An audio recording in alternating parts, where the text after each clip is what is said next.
Unaerp. Persona, a história viva da comunicação de Ribeirão Preto.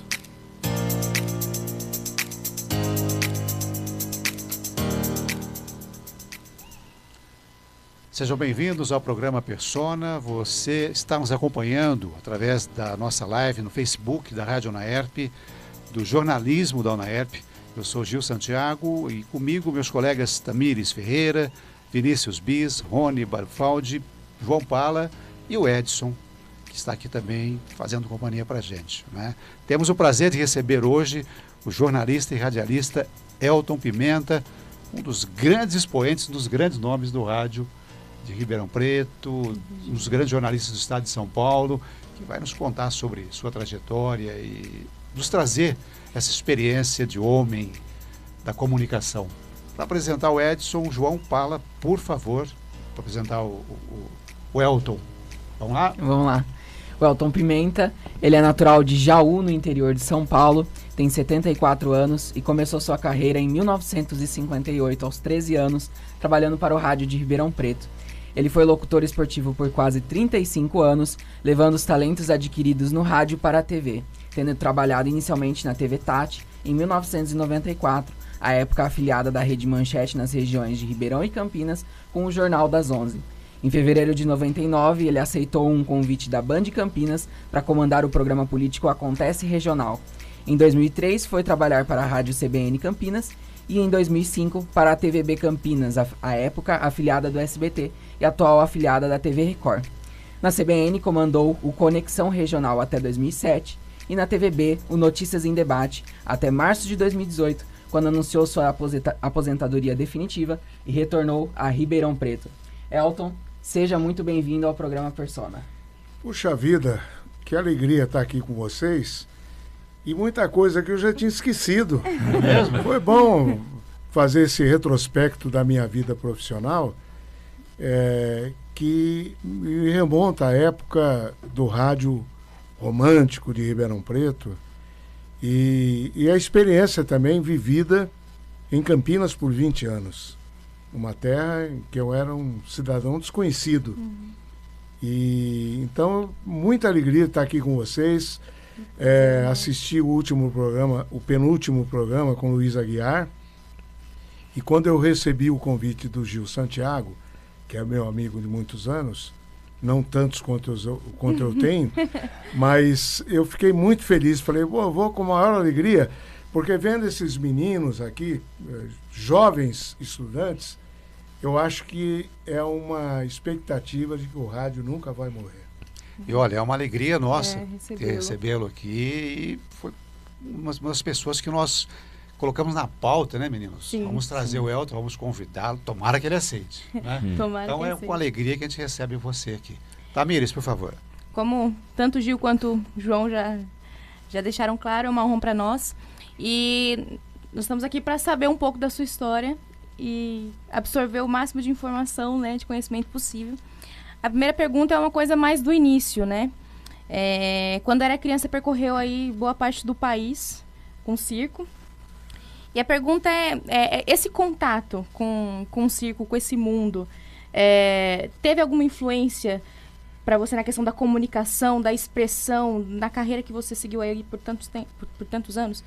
Bom, primeiro que eu digo sempre que eu nasci na lona, que é o circo, e continuo na lona até hoje. E quando ele diz que eu nasci em Jaú, porque meu pai tinha um circo, era o Circo Rosário, e viajava o Brasil inteiro. E aí, quando foi em maio de 45, o circo estava chegando em Jaú, e as minhas irmãs tinham nascido aqui. Sim. Minha mãe e meu pai nascido em Ribeirão. E a minha mãe veio para cá para eu nascer aqui. E o ginecologista, naquele tempo não tinha ultrassom, não tinha essas coisas modernas, falou, não, ainda demora uns 20, 25 dias. Aí ela foi para Jaú. Quando ela chegou de ônibus em Jaú, nasci no mesmo dia, 11 de maio. Então foi, tem até um fato muito interessante de Jaú. Posso contar, não? Claro, por favor. A minha primeira Copa do Mundo como narrador foi em 1978 pela Rádio Bandeirantes. Eu fui convidado a participar da equipe da Bandeirantes, na época chamada Screte do Rádio, que tinha Fiore Giliotti, Flávio Araújo, Enio Rodrigues, 3 narradores, e o quarto seria o Elton Pimenta, do interior, numa homenagem ao rádio do interior. E quando o Fiore foi me anunciar para a primeira transmissão, ele falou, aquele jeitão dele, torcida brasileira, vocês vão ouvir hoje um narrador que veio menino do circo e o Ribeirão Pretano, e ele falava toda hora Ribeirão Pretano. Aí quando eu entrei na transmissão, eu falei, só uma correção para não ficar ruim. Eu sou Ribeirão Pretano de coração, mas eu nasci em Jaú. Aí minha expressão infeliz, eu disse assim, foi meio sem querer, mas eu nasci em Jaú. Não era isso que eu queria dizer. Eu queria dizer que eu nasci de passagem por lá, por conta do circo, mas não deu tempo. E aí, quando terminou a Copa, o seu João Saad estava vivo ainda, me convidou para ir receber uns brindes da Bandeirantes. E, na verdade, o que ele tinha era um contrato para eu assinar para ficar lá. E eu não ia ficar, já tinha falado que não ia ficar. E aí ele me entregou uma carta da Câmara Municipal de Jaú. Dores Edu e Sormani. Aí começou a falar de todo mundo que tinha nascido lá. Aí eu não tive outra alternativa. Liguei para a Câmara de Jaú, humildemente pedi uma oportunidade para me explicar lá na Câmara. E eles abriram uma sessão para eu ir. Fui ao plenário, fui ao púlpito e fiz um discurso. Contornei o problema, mas na verdade foi um lapso de colocação. Aí eu expliquei que o circo estava lá. Não era bem dessa forma, né? E aí, para completar, eu contei para eles, e é verdade, que o circo rodou durante 7 anos no Brasil inteiro, voltou em Jaú, o primeiro banco escolar que eu fui foi em Jaú. Olha. Por coincidência. Então aí me aplaudiram, ficamos amigos. Fizeram as pazes. Elton, você é muito novo, com 13 anos já estava como radialista. Como é que foi esse início, essa introdução no jornalismo?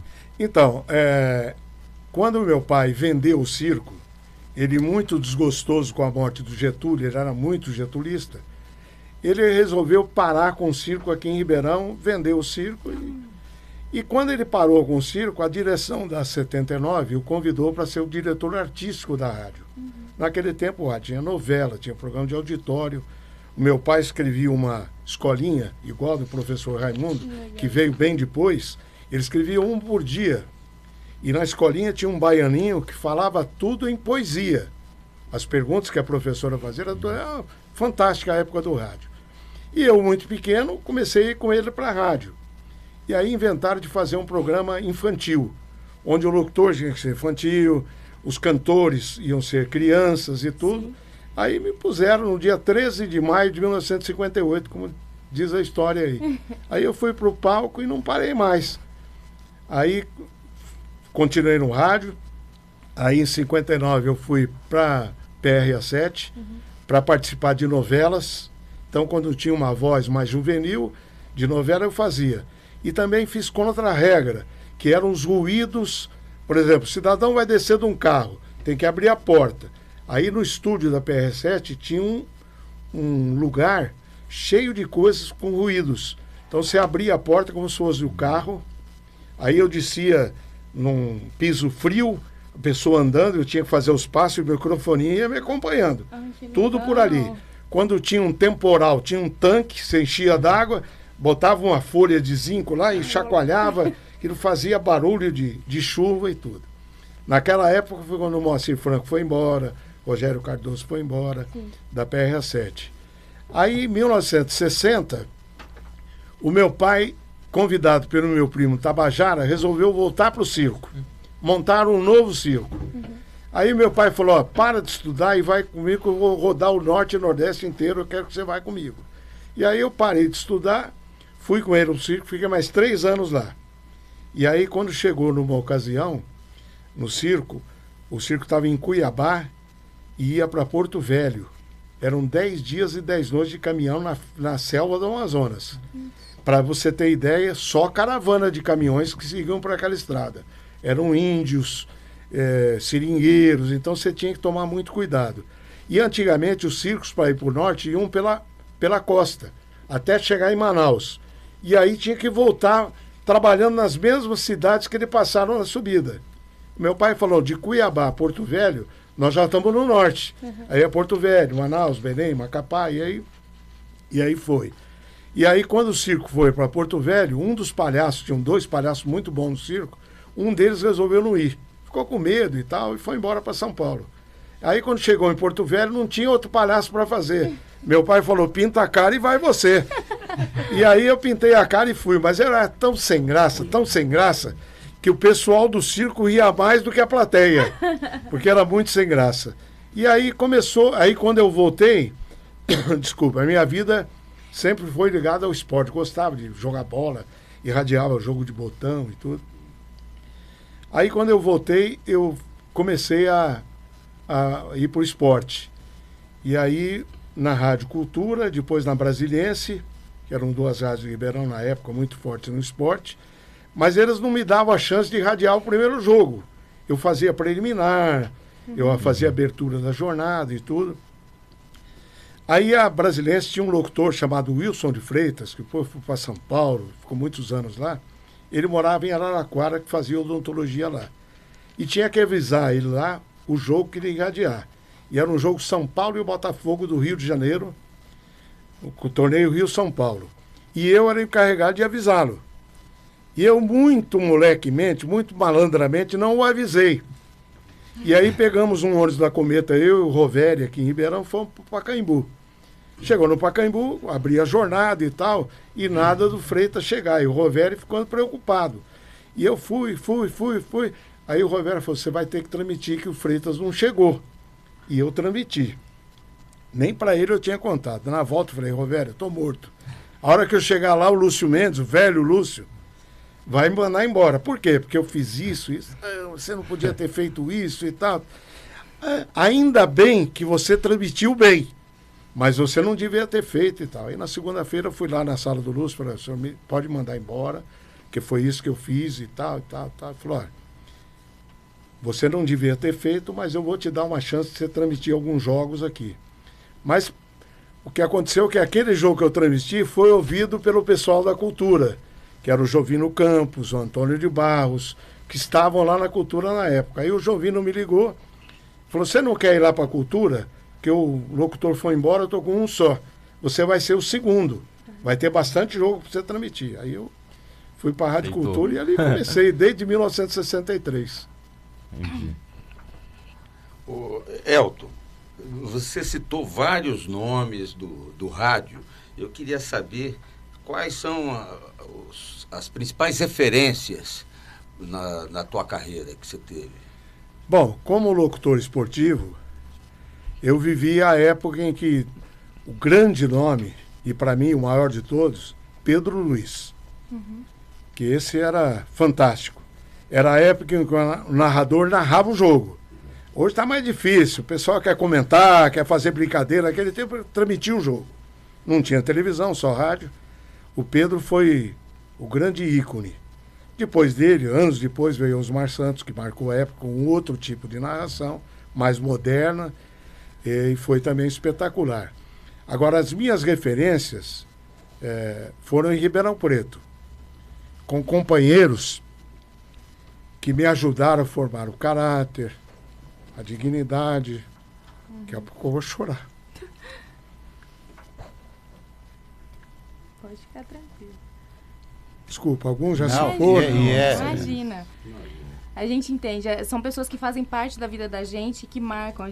São coisas que realmente mexem, né? Experiência em que acrescenta pra gente. Então passa a ser muito mais do que amigo e se torna uma família. Muito. Jovino, Totinha, Roveri, Sim. Pedro Giacomini, Indalécio. São companheiros que são imortais para mim, né? E são pessoas que construíram a base do que é comunicação hoje em Sim. Ribeirão Preto. Na área do esporte, eles foram os grandes mestres, né? Mas tivemos outros grandes nomes também. Na época de menino ainda, tinha um programa aqui na PRS7, o Telefone da Sorte, com o Fuad Cassis. Era um turcão, diretor comercial, danado. Ele ouvia até a rádio quando estava fora do ar. Uma ocasião, saiu do ar à meia-noite a rádio, que parava à meia-noite, e a gente gravava os comerciais da meia-noite em diante. E o cidadão da técnica, ele não era tão bom como esse que está aqui, deixou a rádio no ar. E aí saíram os palavrões e tudo. Não é que o Fuad chegou lá na rádio de pijama, desesperado, porque ele estava com o radinho ligado ainda. E aí foi... naquele tempo, não é saudosismo, mas era um rádio diferente. Fazia o que a televisão faz hoje, né? E mais do que isso, tinha que fazer uma imagem, porque o cidadão não tinha. Hoje você assiste uma novela na televisão, você está vendo o cara beijar. Na rádio você só sentia aquele... Mexia com o imaginário, com o imaginário. Então, eu, assim, por sorte, eu vivi toda a época do rádio, a mudança do rádio. Então, eu digo que eu sou um privilegiado. Como locutor esportivo, eu radiei mais de 10 anos pela jogando. Então, para mim, ter sido locutor numa época em que o maior de todos jogou já foi um prêmio. Então, o rádio, para mim, assim, eu fui para a TV, gosto da televisão, me dei bem na televisão, mas, indubitavelmente, o meu sangue é de radialista. Elton, o senhor acabou de falar justamente que a rádio naquela época... O senhor, seu pai, tá bom? Ele tá também, graças a Deus. Chamo toda a gente, senhor. Abriu o programa, olha que eu tenho 74 já. Naquela época, a rádio era totalmente diferente de hoje em dia. Conta pra gente detalhes das transmissões esportivas nesse começo. Nossa Como senhora. que eram feitas as transmissões? Bom, As coberturas. Eu peguei uma época, no começo, que você fazia a transmissão por 2 fios só. Então, não tinha contato direto com o plantão esportivo, não tinha nada. Tinha jogo, por exemplo, vou contar até 10 e vou mandar bala. Contava e botava no ar, mas você não sabia se tinha chegado, se não tinha tido transmissão, coisa parecida. Essa foi uma época dura. A parte de telefonia era muito ruim, mas muito ruim. Aí depois que chegou a Embratel, a gente passou a contar com um inovador chamado 4 fios, que você tinha uma transmissão e o retorno. Então ali era uma beleza, né? Você sabia que estava no ar, o plantão te chamava, você atendia. Então começou a ser uma transmissão diferente.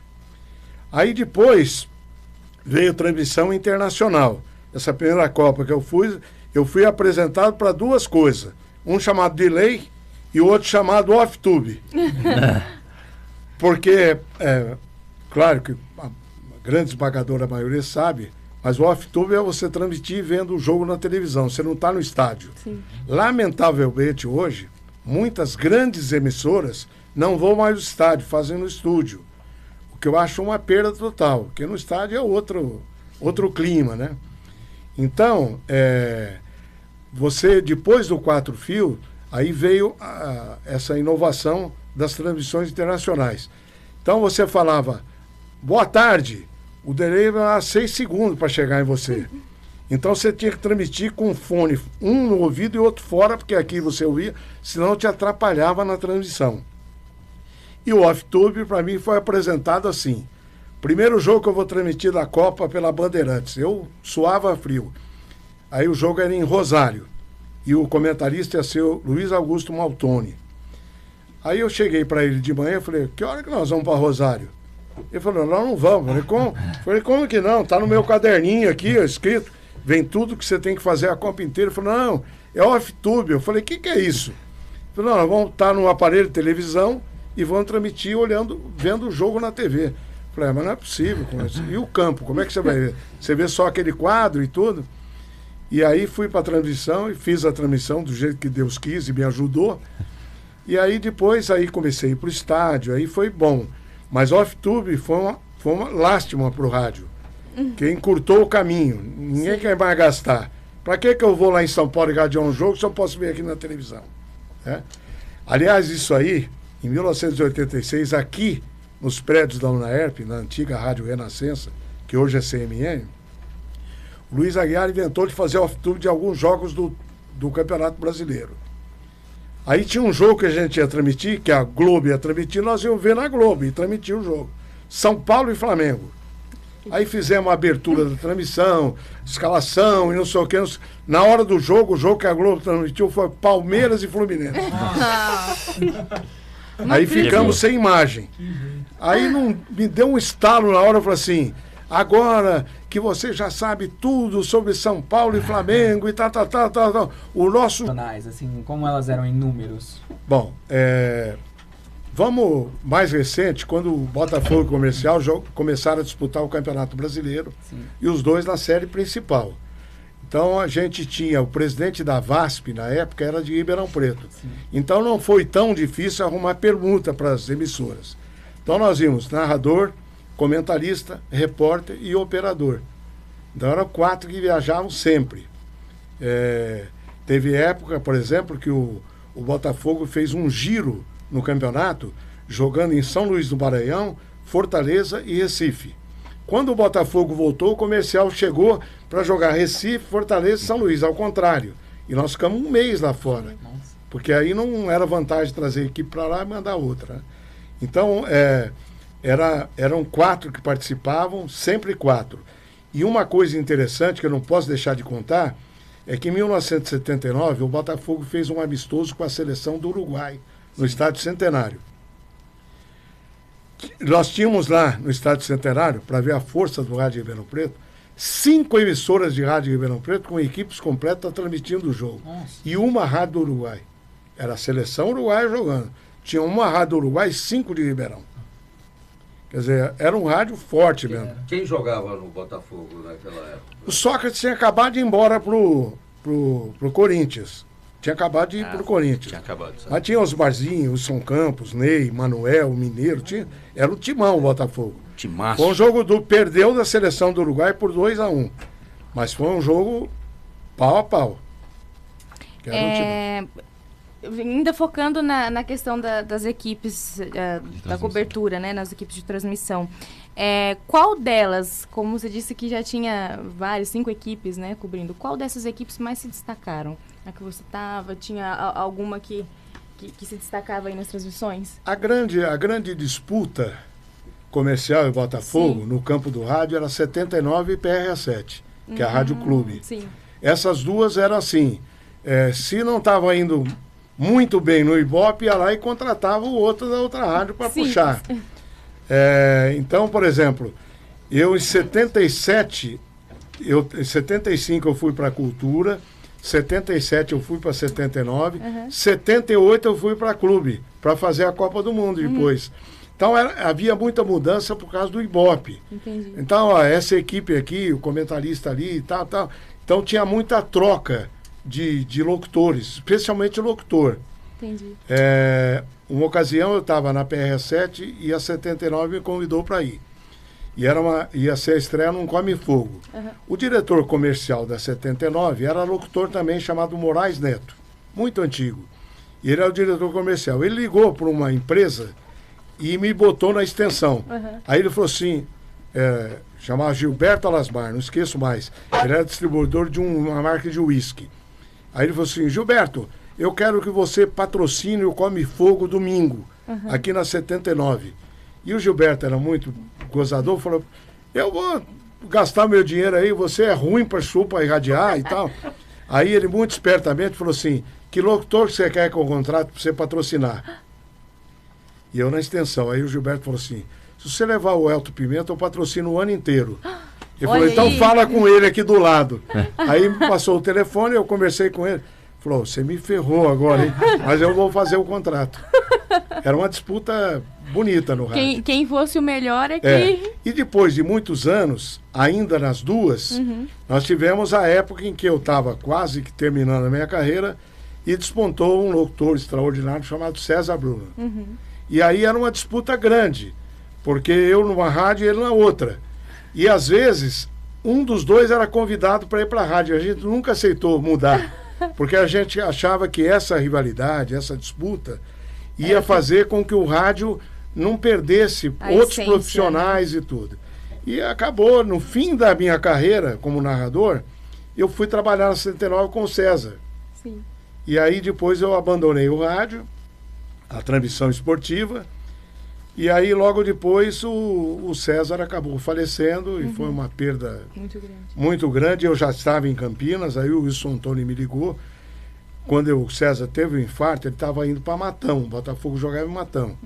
E eu fazia um programa na Tati aqui chamado Bate-Bola domingo à noite. Sim. Aí o Tony me ligou e falou, Elton, preciso de você. O que é? O César teve um infarto. Eu falei, você tá brincando. Não, você vai irradiar o jogo para mim. Eu falei, 5 anos que eu não transmito. Nem sei pegar no microfone mais. Não, vamos. Aí passou em casa, me pegou, fui com ele, fiz o jogo. Aí na volta de lá, eu falei para ele, Tony, enquanto o César estiver se recuperando, se você precisar, na região de Campinas, que eu estou morando lá, Itu, Limeira, Sorocaba, Campinas, eu vou e eu faço os jogos para você lá, até ele se recuperar. Mas aí chegou a noite, fui para a TV para fazer o programa. Quando foi 8h30, chegou a notícia do falecimento dele.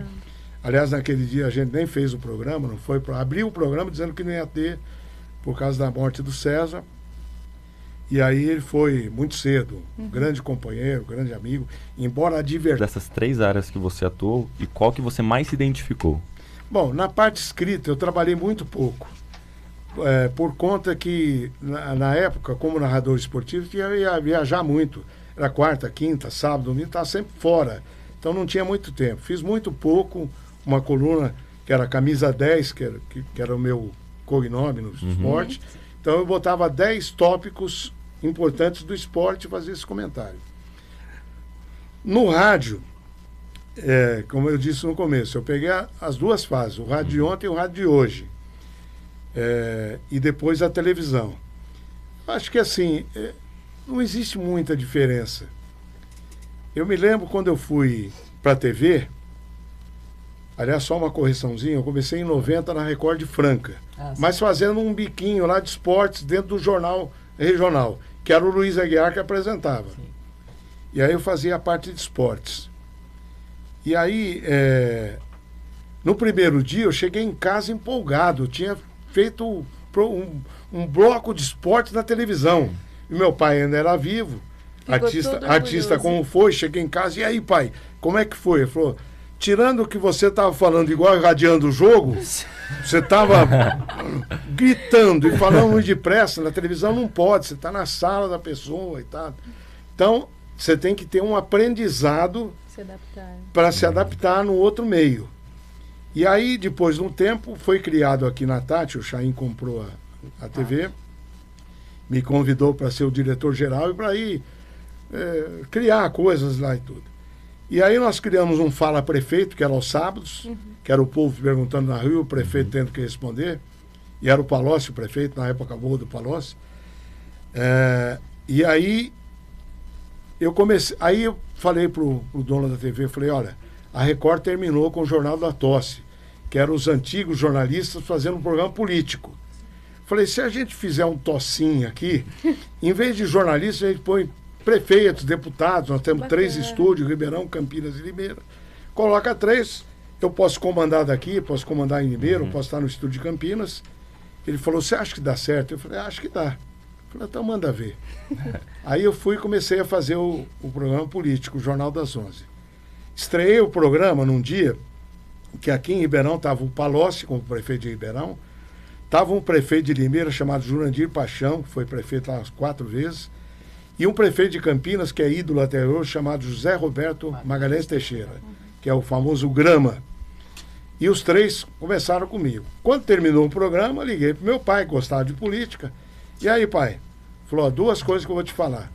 Não que você tenha feito errado, mas para você nunca esquecer. Primeiro, a atração do programa não é o apresentador, é o entrevistado. Quando você fizer a pergunta, deixa ele responder. Mesmo que ele estique um pouco, deixa ele concluir.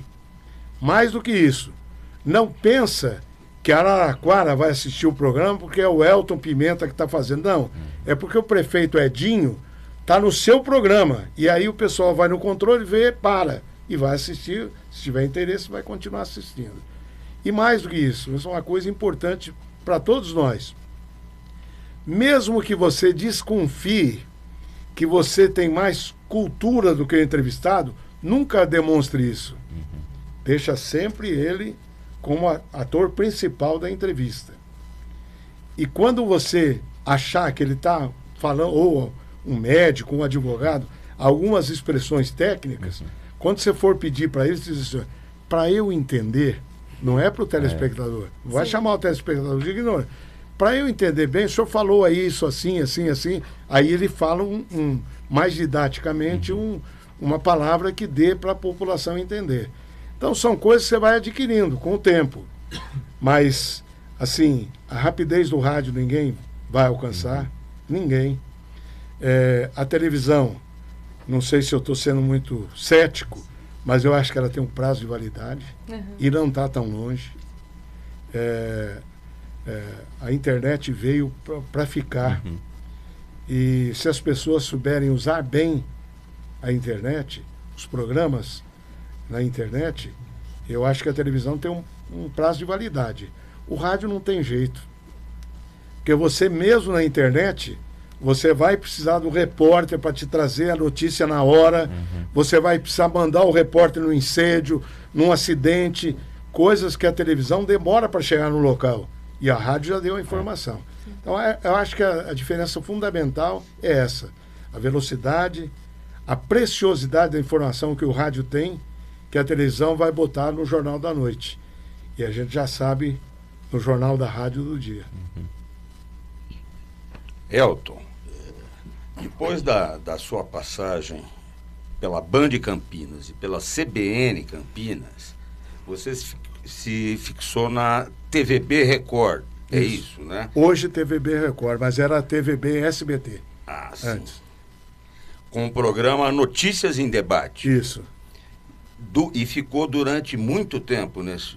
Foi. Qual foi a experiência, experiência? Eu fiquei 20 anos em Campinas, dos quais 4 anos e meio na TV Bandeirantes, depois 3 anos e meio na CBN, depois de 6 meses eu fui para a TVB. Como o diretor da Band tinha quebrado um contrato comigo, eu ia voltar para Ribeirão depois de 5 anos. O dono da CBN me chamou para fazer o meu programa político na Rádio CBN. E aí, o que aconteceu? Eu fiquei lá, ia fazer só rádio. Aí a TVB voltou com o jornalismo e me levou. Fiquei com as duas. Porque quando o SBT me chamou, a diretora, uma figura fantástica chamada Cláudia Rey, eu disse para ela: Cláudia, eu tenho absoluta vontade de trabalhar na TV de novo e ir para vocês. Com uma condição: eu não saio da CBN. Se precisar sair da rádio, eu não venho para a televisão. Porque eu tenho um dever de gratidão com o dono da rádio. Porque quando a porta da TV Band se fechou na quebra de contrato, eu ia voltar para Ribeirão e ele me abriu a porta. Eu não vou fechar a porta agora para ele. E ela, muito inteligente, falou: não, se ele topar, você fala aqui na TV quem você vai entrevistar amanhã na rádio. A você, rádio ou TV? Futebol ou política? Ou tanto faz? Não, as duas coisas. Mas assim, no esporte, o rádio, por exemplo, eu fui a Franca quarta-feira. Na volta eu vim ouvindo o jogo. No rádio, como é que eu ia ver na televisão dentro do carro? Não tem jeito. No programa político, existe uma diferença. Para o político, não para o apresentador. O político, se você falar para ele assim: olha, você está no meu programa de televisão, a partir de amanhã não tem mais esse programa, mas você vai na rádio comigo. Eu apago o holofote e dou um microfone. Ele não vai ficar muito feliz, não. Que ele quer a imagem dele na televisão, para poder falar, para poder aparecer politicamente. Então, no meu programa de TV, lá em Campinas, tinha um prefeito de uma das grandes cidades lá, que ele foi a primeira vez no meu programa. E lá era assim: programa político, eu não podia pôr telefone no ar, porque você sabe o risco que você corre. Mas eu tinha as perguntas, as atendentes, que eu falava: a pergunta você copia como o cidadão manda. Se tiver algum palavrão, eu corrijo na hora da leitura. E fazia a pergunta para o convidado: olha, o senhor prometeu, fulano de tal está ligando aqui, o senhor prometeu um posto de saúde no bairro dele, faz 2 anos que o senhor está na prefeitura, não fez até agora. Ele tem que responder. E aí esse prefeito dessa cidade, quando terminou o programa, falou: Elton, adorei o programa e tal, mas eu queria assim, que você me mostrasse a pergunta antes de você fazer no ar. Aí ele disse: você me desculpe, entre você vir ao programa e eu te mostrar a pergunta, eu prefiro que você não venha. Então você fica na tua cidade, porque aqui é assim, pergunta administrativa, o cidadão comum tem o direito de fazer. Sim. E o prefeito tem a obrigação de responder, ou o deputado, ou o governador do estado. Então, durante esses 20 anos, o governo do estado praticamente mudou, o Alckmin ficou Sim. cadeira cativa lá, ele era um que ligava direto. Ligava no meu celular: Elton, tô indo em Limeira, vou descer com o helicóptero aí em Campinas, dá para participar do programa? Lógico, uma atração, o governador do estado. Aí ligava para o prefeito, que estava convidado por dia, falou: ó, se você falar que não abre mão, ele não vem. Agora, se abrir mão, eu trago o governador. Mas os prefeitos eram muito gentis nessa hora, e aí acabava dando certo. Elton, durante esse tempo todo de TV, eu li que foram mais de 2.000 entrevistas com políticos. O senhor chegou a entrevistar grandes nomes, presidentes na época, governadores. Desse leque todo aí, teve alguma entrevista que te marcou? Algum fato aí interessante? Olha, foram mais de com certeza mais de 2.000 entrevistas. Mas quando eu fui em 99, o Mário Covas já estava adoentado e o Alckmin tinha subido interinamente. Então eu tive muito contato com o Geraldo Alckmin. Ele saiu, ganhou a reeleição, depois saiu, voltou entrou certo, depois ele voltou de novo. Então tive um papo bom. Entrevistei o Lula quando ele ainda nem era presidente. Ele foi em Campinas fazer uma visita ao Toninho, que foi prefeito de Campinas assassinado. E o Toninho estava lançando um livro e o Lula foi lá e falei: precisa entrevistar. Ele falou: o Zaratini me falou que você é muito bom com isso aí, tá? Aí entrevistei o Lula, entrevistei o Zé Serra, que era candidato, entrevistei o Eduardo Campos, pouquinho antes dele falecer. Então foram boas entrevistas. Agora, uma entrevista que me marcou, por incrível que pareça, não foi política. Eu fiz uma cirurgia de coluna cervical lá em Campinas com um neurologista chamado César Luiz Bertonha. Excelente profissional. E aí, como gratidão, embora tenha pago a cirurgia, eu levei ele no meu programa. Falei: eu vou fazer uma entrevista com ele para falar dos avanços da neurocirurgia, que ele é um cara estudado, vai para todo lado e tal. Aí comecei a fazer o programa com ele e falei: ó, o telefone está à disposição, se tiver alguma dúvida. Aí a primeira pergunta que eu pego na mão diz assim: Elton, diga ao doutor César que aqui em casa ele é o nosso anjo da guarda. Ele fez uma cirurgia de crânio na minha filha aos 6 anos de idade. Ela estava desenganada e hoje ela está cursando faculdade. Aí chega a segunda pergunta: Elton, aqui é de Limeira, fulano de tal. Meu pai não andava mais. O doutor César fez meu pai sair da cadeira de roda. Olha. Deu um beijo nele. Isso me emocionou muito. E a ele também. Foi um reconhecimento do profissional que ele é. Essa entrevista me marcou muito. E agora, em abril, eu tive que fazer uma nova cirurgia de coluna, aqui em Ribeirão Preto, com o doutor Ayrton. Acho que o pai dele estava lá no interior de Minas. Ia por Elton, mas chegou lá, foi Ayrton. Aí o cara botou Ayrton, né? É muito amigo meu. E ele trabalha, por incrível que pareça, com o chefe de ortopedia das clínicas, chama Dr. Elton. É o destino. Aí um dia foi marcar uma consulta para mim com o Dr. Elton, a pedido do Ayrton. Meu filho ligou lá e falou assim, para a clínica civil: a senhora não vai ir não, mas o Dr. Ayrton pediu para marcar uma consulta com o Dr. Elton para o meu pai. Como é que ele chama? Elton. Aí a moça caiu na risada e tal. Então, aí eu fiz, pra você ter ideia que esse neuro de Campinas, a minha cirurgia agora foi ortopédica. Então o Dr. Ayrton é ortopedista. Ele veio de Campinas para cá e participou da cirurgia. Bacana. São coisas que você consegue no mundo do rádio, da televisão, da imprensa de uma maneira geral, esta relação. Você não precisa, eu digo sempre isso, você pode ser ácido na pergunta sem ser ácido na vida. Sim. Você tem que tratar com gentileza o entrevistado, mas se tiver que fazer a pergunta dura, ele vai ter que responder. Então é questão de respeito, como a gente conversando antes do programa. E por falar em perguntas, só interrompendo segundo a sequência nossa aqui, tem uma observação aqui do Fernando Rodrigues.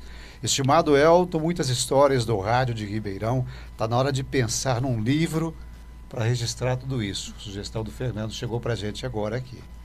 Acompanhando vocês aqui de Portland, dos Estados Unidos. Está em Portland, Estados Unidos, acompanhando. Meu vizinho, e aí, olha, parabéns ao jornalismo da UNAERP. Fica a sugestão do livro aí. Vai sair o livro? Então, seria uma boa. Eu tenho um jornalista em Campinas que já fez vários livros, inclusive eu escrevi um com ele, de mão dupla, para um jornalista de Campinas maravilhoso chamado Zaimani Brito Franco. É um historiador fantástico. E esse José Pedro Martins, que é um grande escritor, falou: Elton, vamos fazer um programa da sua vida. Você tem o circo, o rádio, a televisão. Você é um homem da comunicação. Vamos fazer um livro. Você acredita que eu, num primeiro momento, eu me entusiasmei, depois eu esfriei? Porque eu acho que livro, você também tem muita imagem, muitas fotos e tudo. E eu, lamentavelmente, sempre fui muito relaxado para isso. Eu tenho poucas fotos. Para você ter ideia, a única coisa que eu tenho de lembrança, que graças ao meu filho mais velho, são as 3 credenciais de Copa que eu fiz, que ele guardou. Se fosse comigo, eu já tinha desaparecido. Então, falei para o Zé Pedro, vamos fazer um livro só escrito. O pessoal não vai ler, tem que ter foto e tal. Tinha umas fotos do tempo do circo, mas muito pouca. Então, eu estou bem relutante. E o Fernando é meu companheiro de Facebook.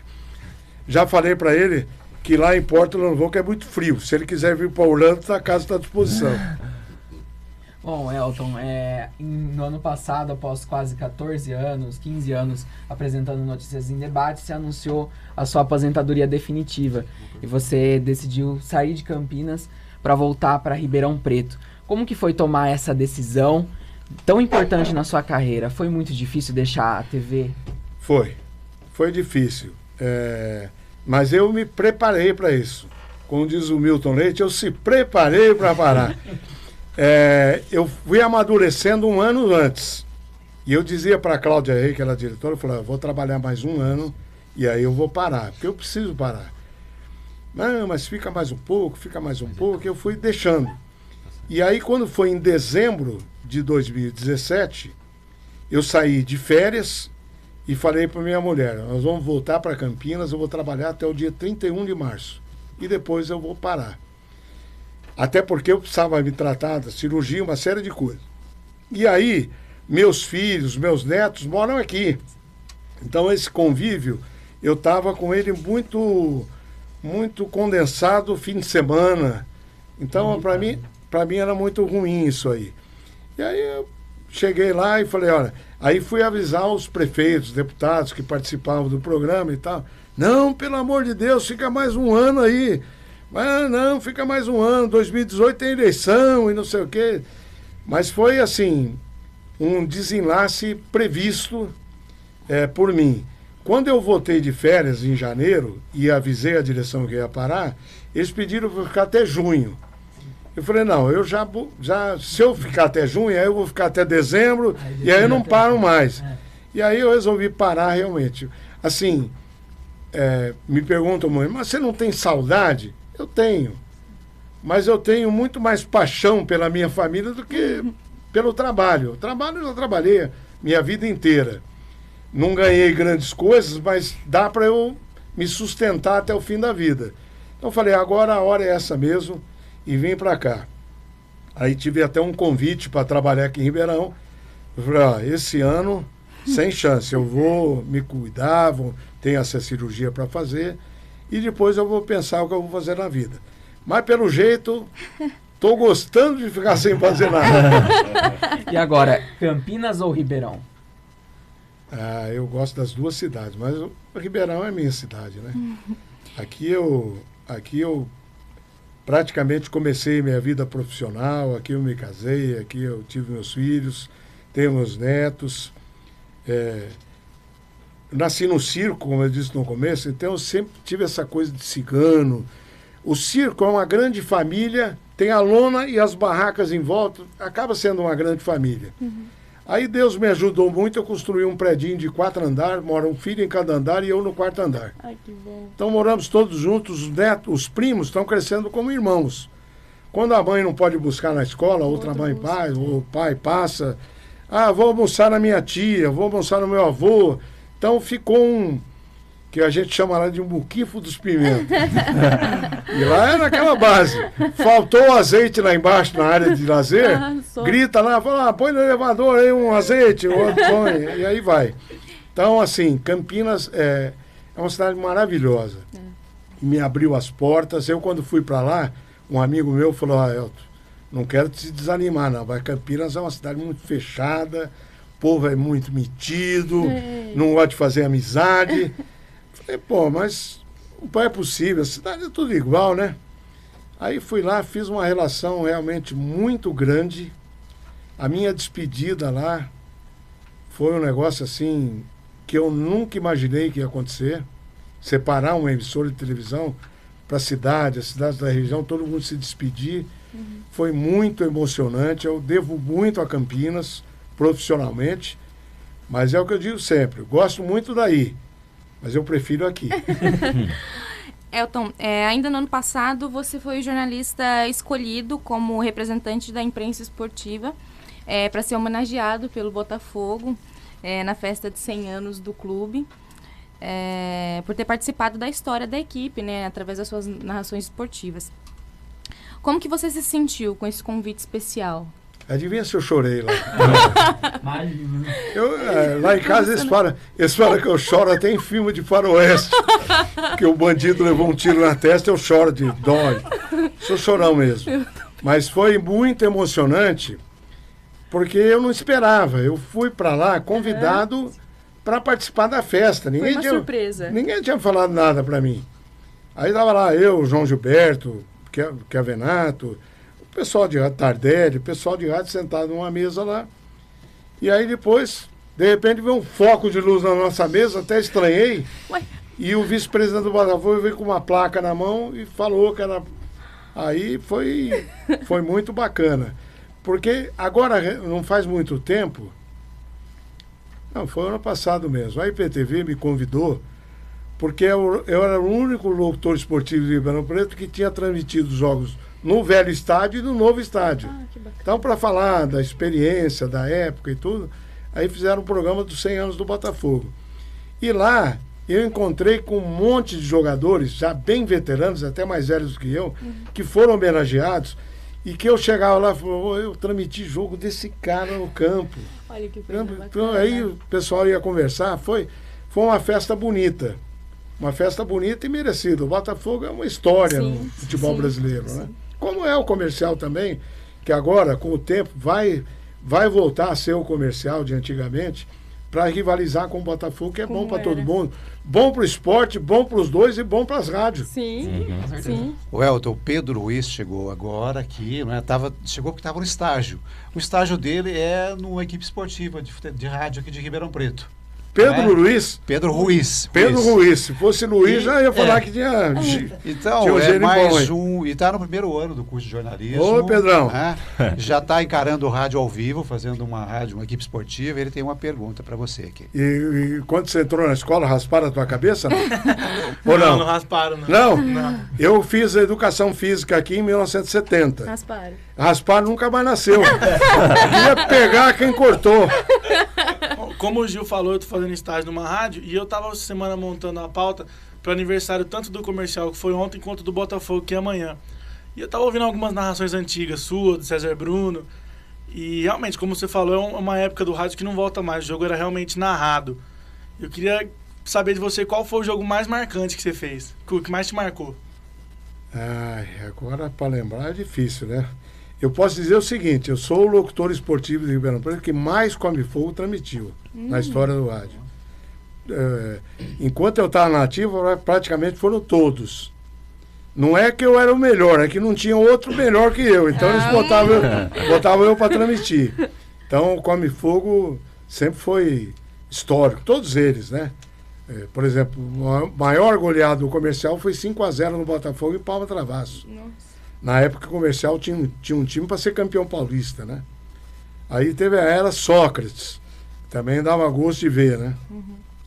Então foram épocas distintas, mas eu acho assim que jogo que me marcou, até não por causa de mim, mas eu fui fazer um amistoso do Brasil contra a Inglaterra no Maracanã, e que tinha um menino aqui de Ribeirão, selecionado pelo técnico na época, Cláudio Coutinho, que ia ser o nosso ponta na Copa de 78.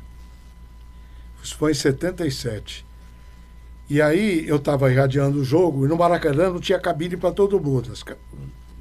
emissoras de outras cidades ficavam em cima da cabine, Deus dará. Chovia, fazia sol, e esse jogo era noturno. E a gente lá começamos a transmitir, e o Brasil empatando, e o ponta direita era um Gil. Búfalo Gil, que eles chamavam. Gil. Não, o Santiago. Não era tão bom quanto o Santiago. Então não ia ser o titular da Copa. E esse menino de Ribeirão Preto, chamado José Mário Baroni, o Zé Mário, que foi um dos maiores jogadores que eu vi jogar na minha vida. E aí, de repente, o Maracanã, faltando acho que meia hora para acabar o jogo, começou a gritar o nome do Zé Mário. E isso começou com um bloquinho, Zé Mário. E aquilo foi aumentando, e aí o Maracanã inteiro gritando o nome dele. E o Cláudio Coutinho botou ele 15 minutos para acabar o jogo. E ele quase matou o lateral de tanto que ele driblou e passou, porque era um fenômeno. O grande craque do Botafogo, gênio, foi o Sócrates. Mas o que ia fazer mais sucesso era o Zé Mário, na minha opinião. Porque ponta, naquela época, futebol tinha ponta, e o Zé Mário era como poucos. Driblava, cruzava bem. Tem um centroavante que está vivo ainda, graças a Deus, chamado Arlindo Fazolin. Um dia, na entrevista no estúdio da rádio, ele falou assim: eu, quando o Zé Mário pega a bola, a minha preocupação é me colocar bem na área. Porque ele vai botar a bola na minha cabeça. É só eu me colocar bem. E era um fenômeno. Esse jogo eu me lembro, porque o grito do Maracanã estava no meu ouvido até hoje. O menino de Ribeirão foi o primeiro jogador do Botafogo a ser convocado para a seleção. Saindo do Botafogo, Sócrates foi depois, mas ele foi antes.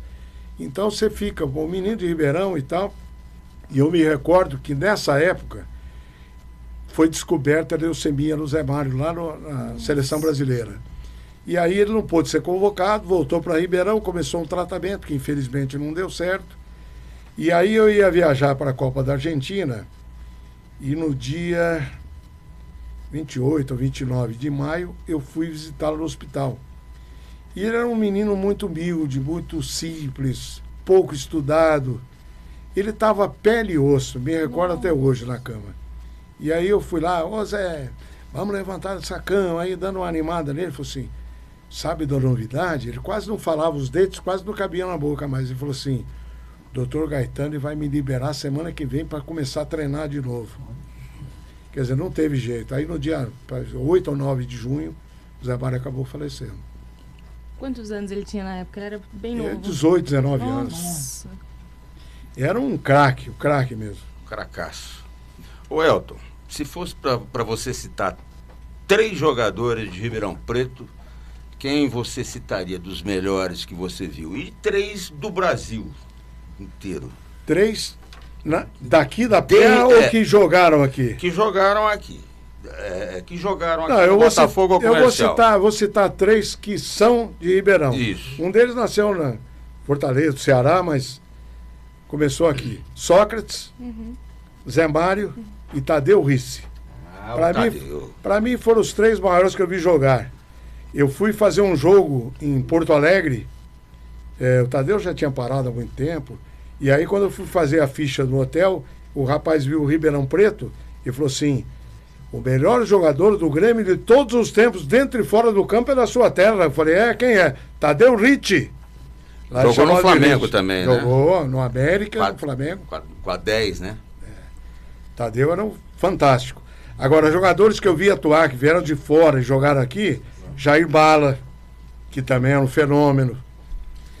Há muito tempo atrás tinha um meia no Botafogo chamado Adalberto, jogava muito também. Aqui em Ribeirão passaram grandes jogadores. Um outro que saiu daqui muito cedo, mas que era muito bom, Guina, do Comercial, foi jogar na Espanha. Mauricinho, muito. Se ficar Paulo Egídio, Paulo César Camassuti, Diego também é daqui. Diego. Dá para falar, montar uma seleção aqui de Ribeirão. O Elton, a gente está terminando o programa em função do horário, porque tem muita história para a gente compartilhar ainda. Eu acho que vai gerar um outro programa, né, gente? Logo, vamos convidá-lo para contar mais histórias aqui. Será? Com certeza absoluta. Faz uma pesquisa no Facebook para não cometer um deslize. E eu vou passar para a Tamires, né, para fazer o encerramento. Tá bom. Elton, como a gente já disse, foi uma honra receber você aqui, absorver de todo o seu conhecimento e ter essa experiência, escutar tudo que a gente escutou durante essa 1 hora. Como o Gil disse, vai ser uma honra para nós poder recebê-lo novamente e para todos que estão acompanhando a live aí no Facebook. A live transmitida pelo Facebook e também pelo YouTube.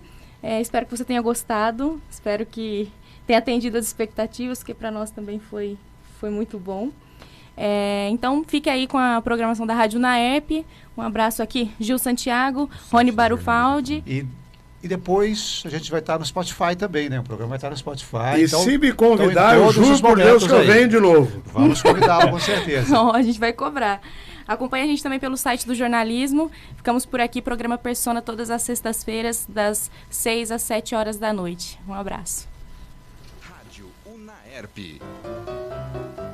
Quer informações sobre cinema, séries,